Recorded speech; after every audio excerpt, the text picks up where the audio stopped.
নমস্কার বন্ধুরা, গ্রিন আর্থে আপনাদের স্বাগত। আজ আমি স্ট্রবেরি গাছের প্রতিস্থাপন দেখাবো।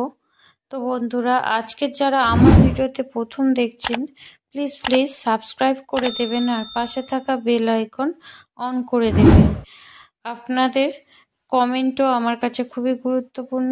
প্লিজ কমেন্ট করে অবশ্যই জানাবেন আমার এই ভিডিও আপনাদের কেমন লাগলো। তো বন্ধুরা, এই স্ট্রবেরি গাছ প্রতিস্থাপন করব তার আগে চলুন ভালোভাবে আমি মাটি তৈরিটা দেখাই। আমি এখানে পুরানো টবের মাটি ইউজ করছি, কিন্তু খুব ভালোভাবে রৌদ্রে শুকিয়ে নিয়েছি।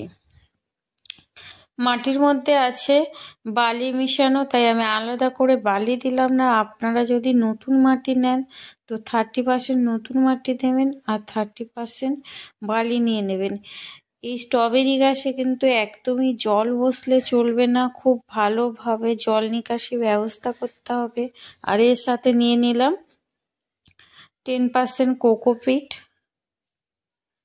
নিয়ে আমি মাটিটা রেডি করছি। আর 20%-এর মতো কাউডাং কম্পোস্ট।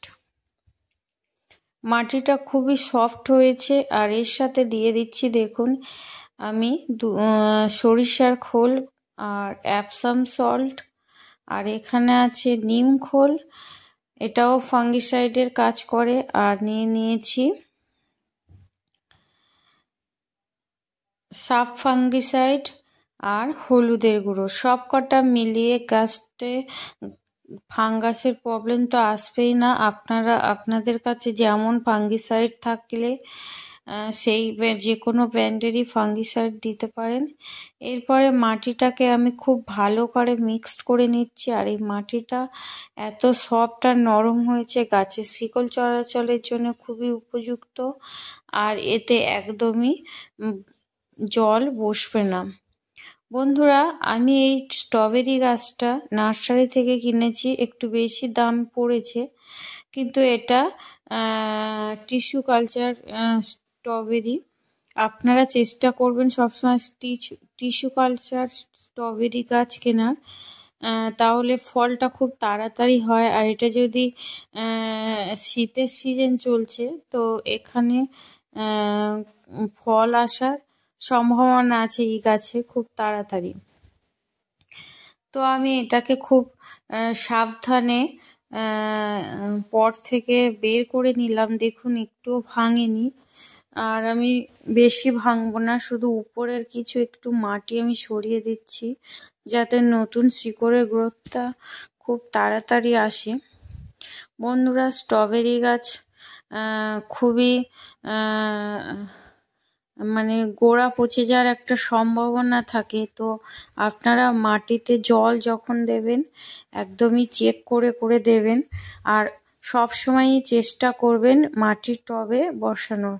আমি এখানে 8 ইঞ্চির মাটির টবে বসাচ্ছি, আনি উপর দিয়ে একটু বেশি করে আমি জায়গা রাখছি, পুরো মাটি ভরাচ্ছি না। 6 ইঞ্চি অনুপাতেই বসাচ্ছি, যাতে পরে আমার পটিং করতে হয় না, এখানে আমি রাখতে পারি গাছটাকে। আর 6 ইঞ্চি বসালে খুব ভালো হয়, কিন্তু আপনারা 8 ইঞ্চি বসাতে পারেন। আর উপর দিয়ে একটু বেশি মানে কম মাটি রাখার জায়গা রাখুন, পরে মাটি দিয়ে দিতে পারবেন। তো এইভাবে আমি পুরো গাছটা ভরিয়ে দিলাম। গাছের গোড়ায় কিন্তু আমি বেশি মাটি দিলাম না, টবের গোড়ার যে মাটিটা ছিল ওটাতেই আছে। আমি শুধু জাস্ট চারিদিক দিয়ে আমার নতুন মাটিগুলো দিয়ে ভরিয়ে দিলাম। বন্ধুরা, স্ট্রবেরি কিন্তু শীতের সিজনেই বেশি ফলন হয়। তো আপনারা সবসময় চেষ্টা করবেন এটাকে রৌদ্রে রাখা, 7 ঘন্টা বা 6 ঘন্টা রৌদ্র পাবে এরকমই একটা জায়গায় রাখবেন।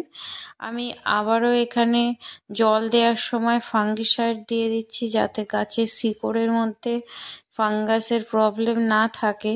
তো এটা খুবই ভালো কাজ করবে। তো আমি এখানে সাব ফাঙ্গিসাইড নিয়েছি 1 গ্রাম, নিয়ে সম্পূর্ণ জলে ভালোভাবে গুলে নিচ্ছি, নিয়ে আমি গাছে প্রয়োগ করছি। তো স্ট্রবেরি গাছে প্রথম যখন আপনারা প্রতিস্থাপন করবেন, একটু ভালোভাবে জল দিয়ে দেবেন যতক্ষণ না নিচে থেকে যায়।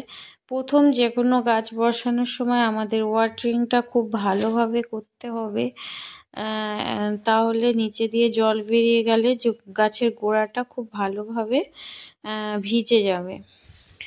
তো বন্ধুরা, এই স্ট্রবেরি গাছের আপডেট আমি দেব, কত বড় হলো বা ফলন কিভাবে হচ্ছে।